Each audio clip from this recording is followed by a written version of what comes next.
प्रधानमंत्री नरेंद्र मोदी की अमेरिका यात्रा से। ये 4 दिवसीय यात्रा है। आज पहला दिन था और फर्स्ट डे फर्स्ट शो का विश्लेषण हम कर रहे हैं, क्योंकि आज की तारीख में उनकी मुलाकात हुई है 5 सीईओज से।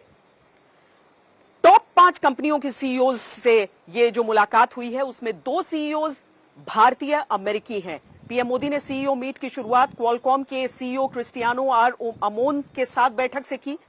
क्वालकॉम एक मल्टीनेशनल फर्म है जो सेमीकंडक्टर्स, सॉफ्टवेयर और वायरलेस टेक्नोलॉजी सर्विस पर काम करती है। प्रधानमंत्री कार्यालय की तरफ से बताया गया कि क्वालकॉम के सीईओ ने भारत के साथ 5G और अन्य क्षेत्रों में काम करने की इच्छा जताई है। इसके बाद पीएम मोदी ने अडोब के अध्यक्ष शांतनु नारायण के साथ बैठक की। दोनों के बीच भारत में इसकी मौजूदा गतिविधियों और भविष्य की निवेश योजनाओं पर चर्चा हुई है। स्वास्थ्य, शिक्षा और अनुसंधान जैसे क्षेत्रों में डिजिटल इंडिया को बढ़ावा देने में इसकी भूमिका पर भी चर्चा हुई है।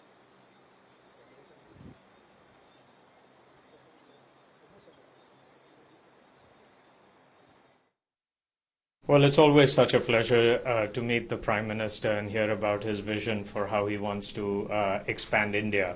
Among the key topics that we talked about was, continued investment in innovation, because he certainly believes that technology is the way to help move things forward. Specifically, we talked about artificial intelligence and what might happen with artificial intelligence. We talked about creativity, the importance of creativity, and how media, the ever-changing. It was an outstanding meeting. I couldn't have asked for anything more. First, it was an honor to have a chance to speak with him. Clearly, with his leadership and what he's done to create a really strong balance between industrial policy as well as trade policy, makes it an ideal opportunity for companies like First Solar to establish manufacturing in India.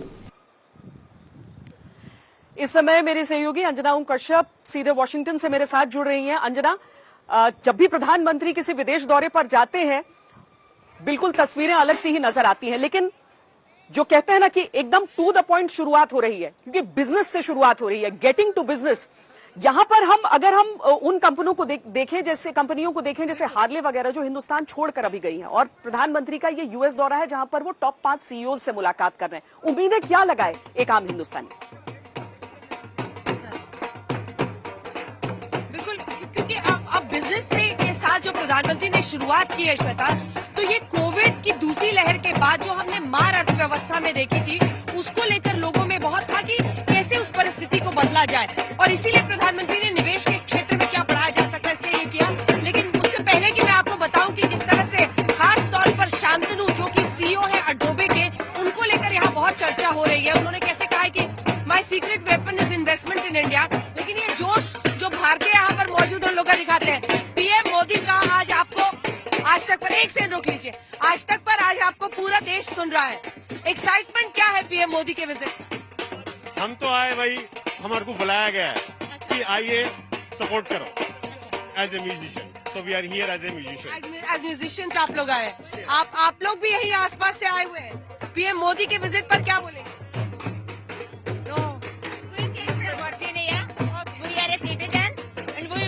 India, right? And we want to see like that. And Modi ji आया मिले तो हमारा पापा आया जैसा नहीं ना, क्या है? पापा, daddy is our daddy. Namaste, this is Mahendra Sapa from the World Hindu Council of America, Vishwa Hindu Parishad America.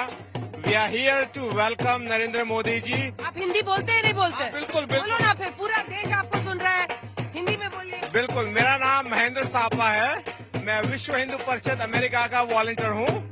हम यहाँ पे अमेरिका में सब हमारे प्रिय नरेंद्र मोदी जी को वेलकम करने के लिए यहाँ पर आए हुए हैं। हमारी भगवान से प्रार्थना है कि नरेंद्र मोदी जी ऐसे ही सहयोग वर्ल्ड लेवल पर बढ़ाए और चाइना को समय रहते कॉर्नर किया जाए।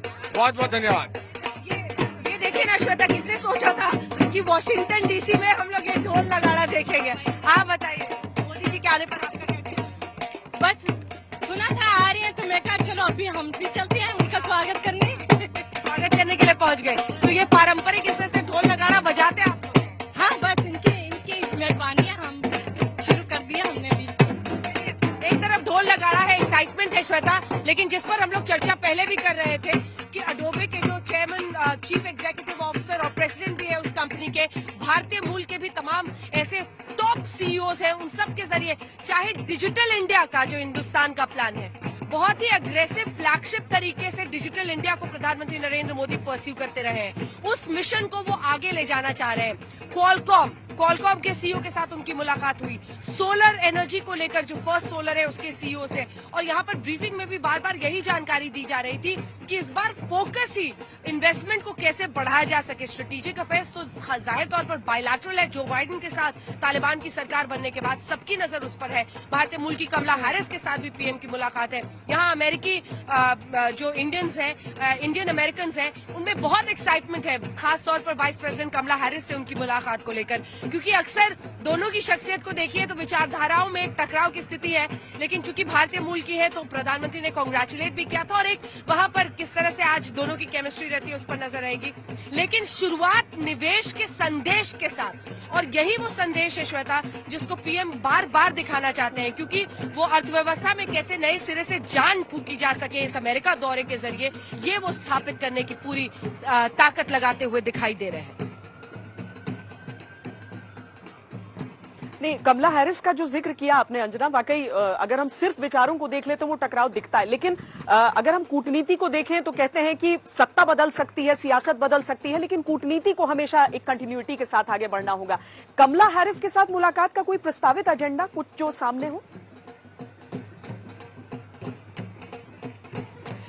अभी तक तो नहीं है, लेकिन जाहिर तौर पर देखिए, अगर हम विदेश नीति को देखें तो हिंदुस्तान के नजरिए से अफगानिस्तान अभी बड़ी चिंता है। तालिबान की वहां पर सरकार होना, अमेरिका का वहां से आ जाना और बेफिक्र हो जाना। आपको पता है पिछले कुछ दिनों से वहां की चर्चा तक यहाँ की मीडिया में या फिर यहाँ पर खास तौर पर जो बाइडेन बिल्कुल नहीं करना चाह रहे हैं, यानी उसको कूल डेथ जिसे कहा जाता है, स्लो डेथ, उस पूरे इशू को चाहते हैं यहाँ पर खत्म हो जाए। लेकिन भारत के लिए वो इशू है, तालिबान की सरकार बनना, आतंक का गढ़ बनना अफगानिस्तान का।